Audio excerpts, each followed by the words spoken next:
Welcome to CEO Money. I'm Michael Yorba. Thanks for joining with us. All right, I have Toni Holt Kramer. She is the author and founder of The Trumpettes USA.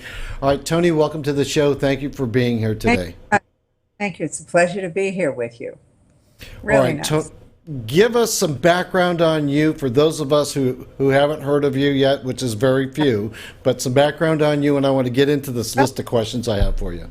Background is, first of all, I started in Hollywood. I was a on-air newscaster. I didn't want to be called a gossip columnist, so I became a Hollywood reporter. And my start to Hollywood was because of two people I met. The first few weeks I was decided to be professional. One was Frank Sinatra, and the other was Rock Hudson. And both of them kind of advised me, and they had their friends call me, and people did interviews with me. And before I know it, I was on national television show, and I got my own magazine, Toni Holt's Movie Life, which you can find somewhere in the history of the world, probably on eBay or something. That was years ago when I first started. And then from there, I segued. After working, we did a lot of shows, many series. Talk of the Town, did the news morning, co-anchored the morning show in LA, did lots and lots of different shows.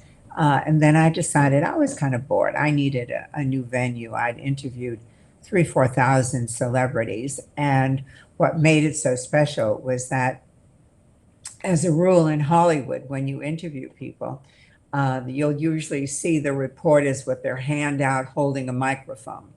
I was never put in that, thank goodness, in that position. I was always included right on camera with them. So from there, I decided Washington. The first weekend, my husband and I went to Washington. I said, let's see, how are we going to break into Washington so I can do a show from here?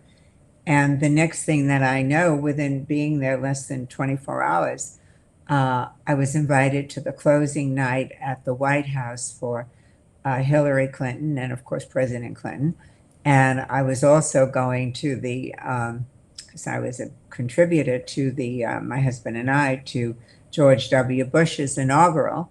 And so I had the incredible pleasure of probably being in the Guinness Book of Records. I was the last civilian to be in the Red Room at the White House with my husband, and first Hillary, and then the president.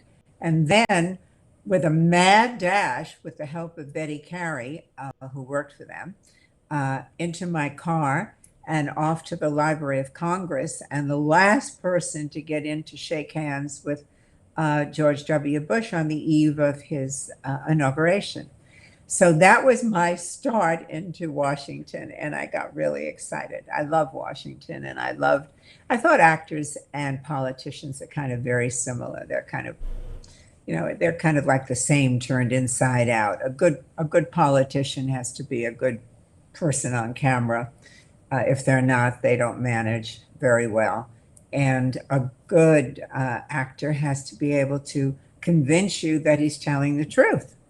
So that's kind of where I started. Then my book came about as being, my mother always said, you really need to write a book, because I've had some great downs in my life. It sounds, when I talk to you, it sounds like, with hoopla, she's only had a great life. But I've had some really severe tragedies in my life.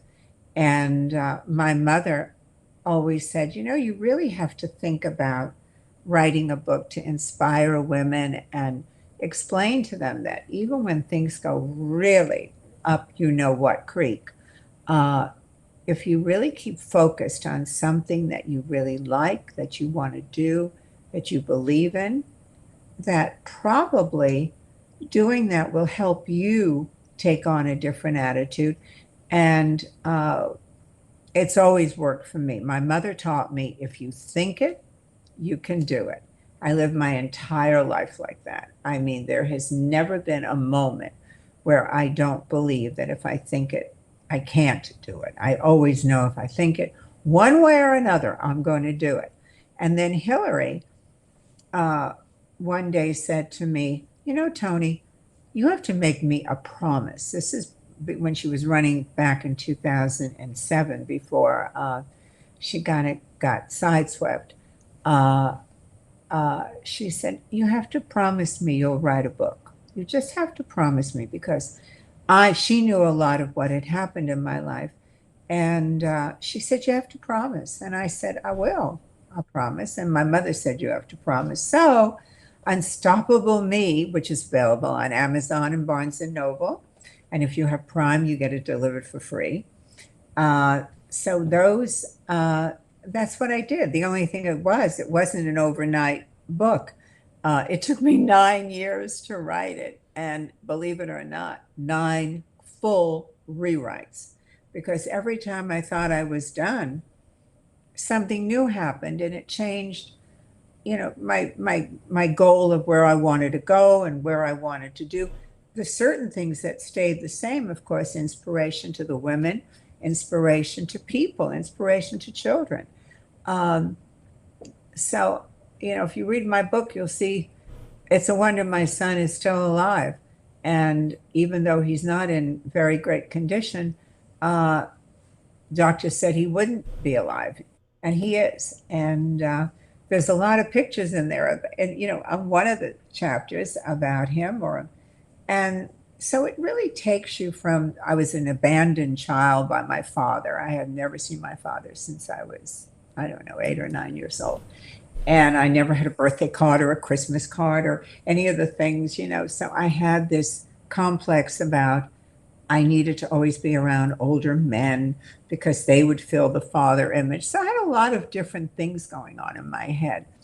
Um, and then when I did see my father once in a restaurant in New York, I was 21 years old and I walked over to him.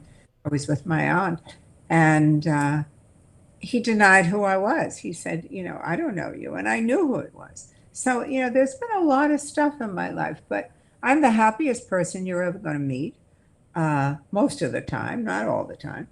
But I'm a pretty happy person. I'm very grateful. I have wonderful people in my life. I have a great husband, married 27 years. It's a lifetime. And we went together a year before. And Let me no, let me let me take you back to your Hollywood days for a second. Tell me about your sure. most memorable interview there. Well, actually, it's funny you would ask that because there are a number of memorable interviews that never made my book because I tried to, you know, I had to leave room. They tell me I was 400 pages. They said enough is enough. Uh, my most memorable interview was probably someone who I'm sure a lot of your listeners won't remember, Eartha Kitt.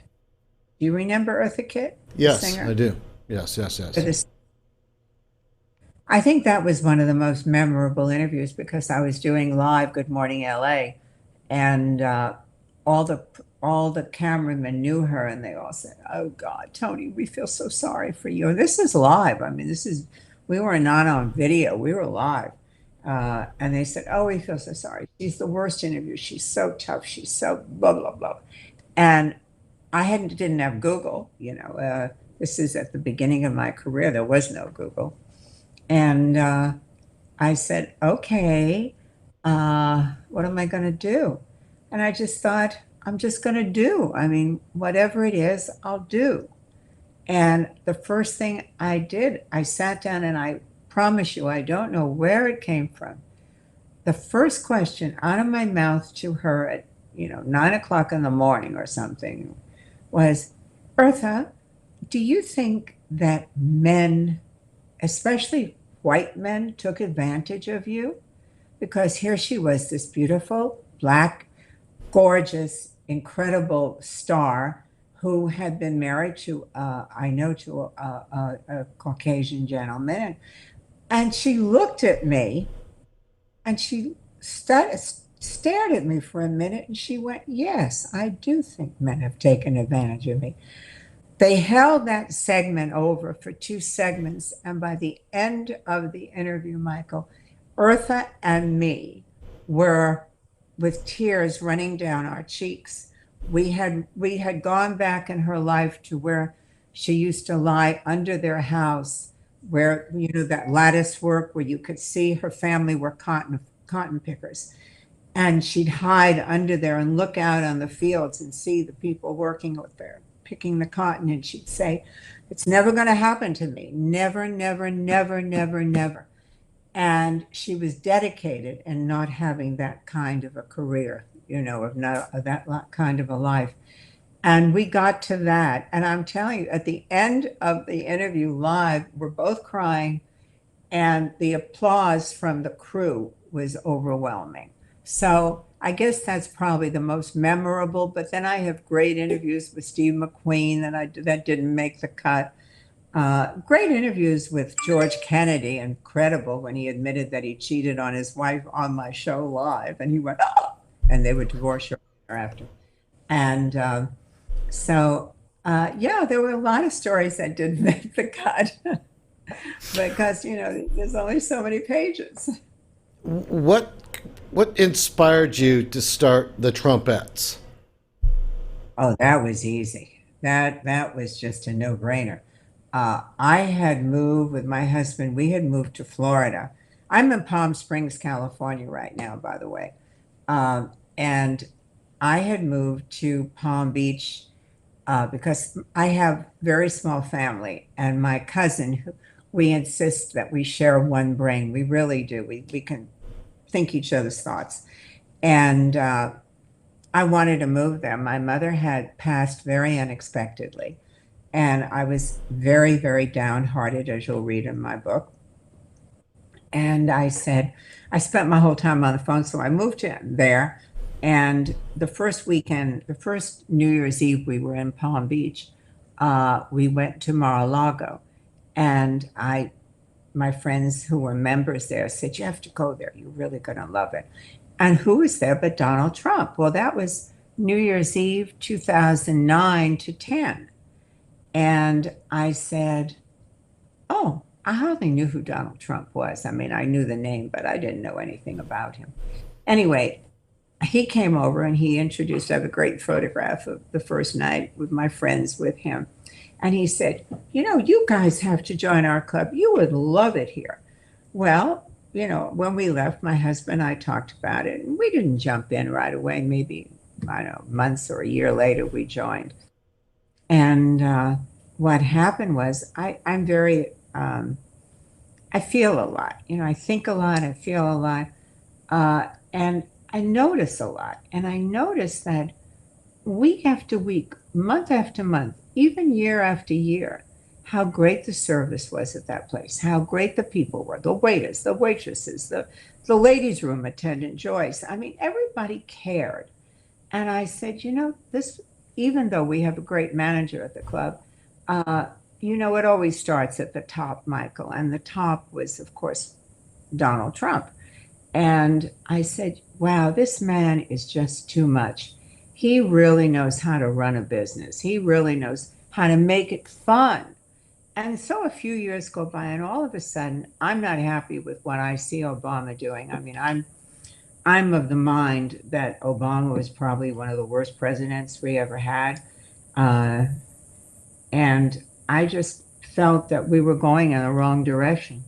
And I didn't trust that the world would get better if we didn't get somebody terrific into that office. And the idea of a businessman who knows how to run businesses and people and do all of that, it just seemed to me that it would work. So for about 2 years, I'm a reader. I do our own investing, and I run our kind of financial planning, and because I love that, that's a passion of mine.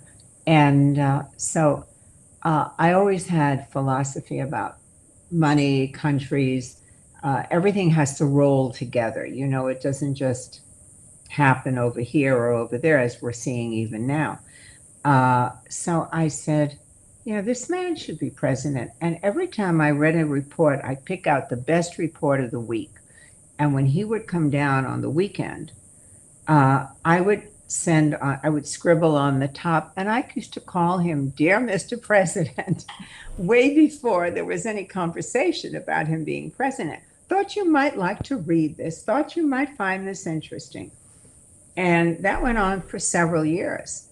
And I think we all started to, at least those of us that felt the way I did, uh, felt that it was time that we needed someone really important, powerful, not afraid, not part of the swamp, not part of the, I owe you, buddy, and you owe me, buddy, and blah, blah, blah. Trump is his own man. I mean, he is his own man, whether you can get annoyed with him at times and think he is who he is, and he has no problem. He's smart. He reads probably 5 newspapers, I'm told, before 7 o'clock in the morning. So he knows he's got a hand on everything. So one day I said, is he ever going to do this? And one day at the club, it was just before they closed for the summer, around April of 2015, he comes up alongside of me very quickly, just walked by and said, I'm running. And he never stopped. And he didn't, and I thought, I must have heard him wrong. Running. Well, I was so afraid to even mention it. I didn't even tell my husband, didn't tell anybody, because I thought, oh my gosh, if it's true, I don't want to break a confidence. And if it's not true, they'll think I'm crazy, which won't be the first time. But then I was with one of my best girlfriends, Terry Ebert Mendoza. We were on a cruise for my birthday. It was right after a year after my son's tragedy. So my husband and Terry and Joe, her husband, decided it was time to get me away and get me breathing. And so we were on board some ship out in the middle of the Mediterranean, near Monaco, actually. And all of it, we hear that President Trump had just come down, he was then Donald Trump, and Melania, in that gorgeous white dress, had just come down the elevator. And from the elevator, he had gone over and announced that he was running for president. Well, I heard that. I was sitting in the dining room and I let out the biggest scream. I think people must have thought, who knows what happened to this woman? And I went, oh my goodness, he's running. He really is. Terry, we have to do something about this. We have got to organize a group of women, because right now all I was concerned about were women, because women basically, wouldn't understand necessarily a personality like Donald Trump. So I thought, okay, we got to get it going. And so we talked the whole rest of the cruise about forming a group. We did not have a name. Then we got back to Palm Beach. And what happened was we got 2 other girlfriends who really loved him too. And they joined. And 4 of us became the Trumpet founders. Terry, myself, Susie, and Janet. And we all became Trumpet founders. It's in my book. You'll see their pictures. And at the Beverly Hilton Hotel on September 19th, we were all there for a charity event. And Janet came up with the name. She said, what? I said, what are we going to call ourselves? Trump what? Trumpettes? And she went, Trumpettes, that's it. And I went, well, how about Trumpets USA? Because Trumpettes, I know there were socks that were called Trumpets, or people that played the saxophone could be called trumpeters or Trump. So I named it Trumpets USA. And it was born September 19th, 2015. And I'm very proud to tell you that we have hundreds of thousands of members all over this world, that we have chapters in Australia. We have chapters in England. We have members from all over. We have Hispanic housekeepers who started a whole group at her church here in California in the desert. We have a reverend. We have a lady reverend who conformed her church. We have a pastor in part of Florida who got her whole church to get behind it. We have so many different walks of life. We have royalty. We even have a princess as a member who can't vote here, but just loves the feeling of being a supporter to Trump. We have one of the most, probably the most important woman in Australia, Gina Rinehart, who I think they say is the richest woman in Australia. She just loves President Trump because she said, we need a person like that in Australia. We need that kind of power in Australia. We need that. She hates all the red tape and all the nonsense that goes on. And there's so much, as you all know, we all know there's so much wasted time. There's so much wasted politics in the sense that, people are this just too many things that are not straight out and honest. And of course, people hate some people who know that would hate Donald because they would think, well, they'd like to say something fake and awful about him. But the truth of the matter is, he's wonderful. He's honest. He doesn't take a penny to run for president. He turns all that over to charity. And look what this has got to cost him as far as his businesses and everything else, because he can't work at doing that. And, but I believe that the greatest love of President Trump's life is America. And that as far as he's concerned, that America for sure has got to survive and not become a socialist country. I don't think anybody, only the younger people who maybe haven't learned yet. Margaret Thatcher, I read her book, it said the only time socialism survives, it only survives until you use up everybody else's money. Because the bottom line for everybody is, really, who's going to work for free, Michael? Who's going to clean, who's going to clean your building? Who's going to take care of your bathrooms? Who's going to work as a salesperson? Who's going to wait on you in a diner or a restaurant? Who's going to do the cooking? Who's going to pay for your kids' school? Who's going to pay for their clothes? Who's going to pay for their ballet lessons? Who's going to pay for their piano lessons? How are you going to pay your rent? How are you going to, all these things? It's so stupid that people could even think in a million years that getting everything for free, it's highly insulting the American people's intelligence to have people, in my opinion, like an Elizabeth Warren or somebody like that, who's or what's her name, Kamala Harris, who's going to say, oh, everything should be for free and we have to be progressive. These people don't know really what they're talking about, in my opinion, and obviously in a lot of Trumpettes and Trumpsters' opinion as well, because for sure, these people are talking, do they work for nothing? Do they not draw salaries? I understand that Bernie Sanders has 3 homes. I don't know. I mean, that doesn't sound like you've worked for nothing. What about future plans? What are you going to do with the Trumpettes going into 2020? Oh, well, this is going to be our 3rd event. The first event was covered worldwide by the BBC.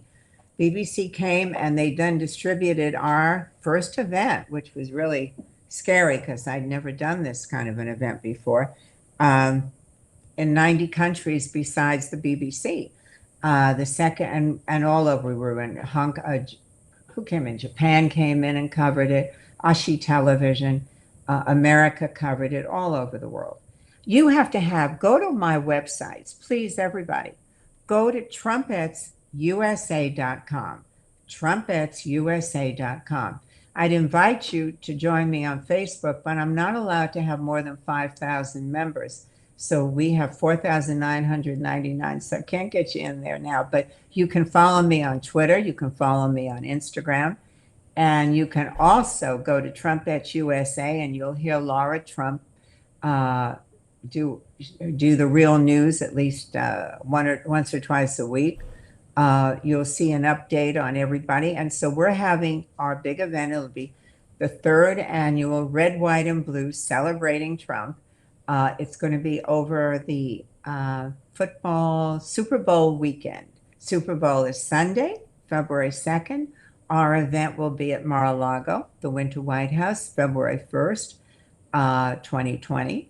And it's a hot ticket. In fact, it hit the newspaper yesterday. I'm not even in Florida, as you know.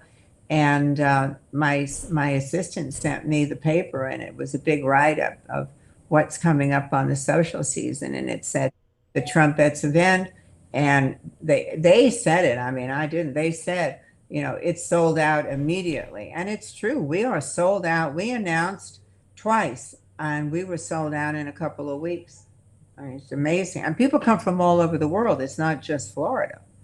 People I'm come from every state, and but even from Europe and I'm Asia. not surprised at all. Not surprised at all. Tell me briefly about your relationship with Donald Trump, and then I want to get some advice from you for other women who would be trying to follow in your footsteps. Oh, well, I always give lessons, when women ask me through the years, and I'll get back to Donald Trump in a minute, uh, for the last 25 years, uh, groups I have gone in, like even in the swimming pool, when I used to have a condo years ago down here, um, I would go in on Saturdays at 10 a.m. and I would just, mentor with women. I don't know why. I mean, I'm not a doctor, I'm not a psychiatrist, I'm not any of those. I probably need that. But I just seem to have a natural feel for women's problems and for their needs to move forward. So I feel that that's a very big calling of mine and something I take very seriously, and I'm very grateful if I can touch lives and make lives better for people. I've gotten a lot of friends and a lot of acquaintances married um, through just, telling them what I thought they should be doing with their life. I've seen a few go on to some really wonderful careers with their life, and and I certainly have not. I've certainly had my share of junk, but I guess just fortunate. As far as my relationship goes with Donald Trump, I guess the highest compliment I could give that he could give me was at an event a few months ago. He looked down in the audience and he pointed straight at me and he said, "You've been with me since the very beginning. You and the Trumpettes are my number one messenger." And I think we are a great messenger group because we don't raise money. We don't take donations. We're not a fundraiser. You can join trumpetsusa.com for nothing. All you have to do is fill in the application. You get all the news, you get everything, and send a photograph, and you get some people join. They don't want their name. They don't want because they're afraid of their job or this or that. But we have, I think that we started, and the goal still is to educate people. And now, of course, we have a lot of men. We have Trumpsters as well. And we have a lot of boots on the ground now because we're so famous around the world and particularly around this country. And doing these kind of shows makes it very important because people become aware and they realize that, oh, it's not going to cost you $1,000 to join us. If you want to come to the event and we have a ticket, if we still have a ticket, you're welcome to buy it. We have great entertainment. Last year we had, oh my goodness, what a star-studded role. From John Voight was there. He flew in just for the dead night, and we had Judge Jeanine Pirro, if you know who she is from Fox News. We had Wink Martindale. Anyone who knows all of those game shows, he had just gotten a big award in Washington. He did an incredible job of he recited a great story about America. And we had so many, we had the Pillow Man, Mike Lindell. The Pillow Man is probably the most seen person on television. I think he has the Guinness Book of Records right now as the most seen person on television. He spoke for a couple of minutes. Eric Trump was there. He spoke. We had the president of Brazil, newly elected, Jair Bolsonaro, his son, Eduardo, who will probably, I think he's going to become, I hope he's going to become a diplomat. I will venture to say that, in my opinion, Eduardo eventually, when his father is no longer president, he'll be president. He's amazing. And he came, and I just called him out of the audience. I said, will you come up and say a few words? Because it's the first time in 18 years that Brazil hasn't been under a really leftist regime. It's the first time that people have a chance to have a business and make money. And for the first time, I see stock market companies recommending Brazil as a place to invest. And I don't think there's any doubt that it probably is. I mean, I don't know that for sure, but when you have the right kind of people at the head of a government, they encourage business, they encourage money to be made. There is nothing wrong, folks, with capitalism. Capitalism makes people be able to employ other people for jobs, give those people a better way of life, their children a better schooling. It just, they try to paint the picture that, if you're a capitalist, you're evil. Well, you have to be a little weird to believe all that. And so that's my relationship with the president and his beautiful wife, who I adore. She's quite a role model. When you think about it, it's kind of shameful that with her beauty and grace and the fact that she speaks 8 languages and the fact that she's a superb dresser and really is an icon in many ways, that you hardly see her on the cover of all the magazines the way you did with Michelle Obama or people like that. There's a lot of bigotry against Trump, people that they can't stand that someone's telling the truth. And that's about it. And she's such a lady, and really would be a great asset to see her on the cover of all these covers, as much as she deserves to be, as much as Michelle did or Jacqueline Onassis did, Jacqueline Kennedy then, excuse me. But she was on covers, I guess, when she was Jacqueline Onassis too. That was I would say so. So anyway, that's it. That's all I know. Toni, thank you so much for being a guest on our show today. I just want to extend an open invitation to you to come back whenever you can so that we can have this conversation again. And then you could fill us in on what's going on in 2020. Sure, I'll be happy to. I'll be happy to fill you in on our event. I'll be happy to fill you in on on what's happening. I am going to be working on a new book, which is going to be something. By the way, which I did forget to tell you, everything that we have, which is a couple of 100 shows and that we've done in the last 3 years, and all the photographs and all the interviews and everything else like that will be dedicated to President Trump's library eventually.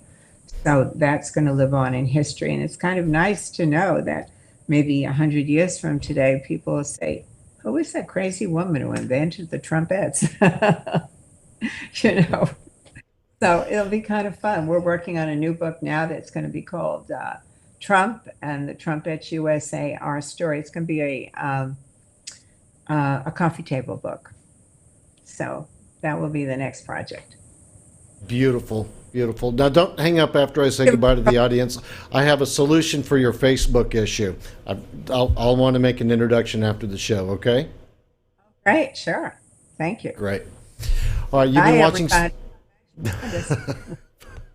You've been watching CEO Money with Michael Yorba. Thanks for joining with us. Like us on Facebook, follow us on Twitter, and subscribe to our YouTube channel.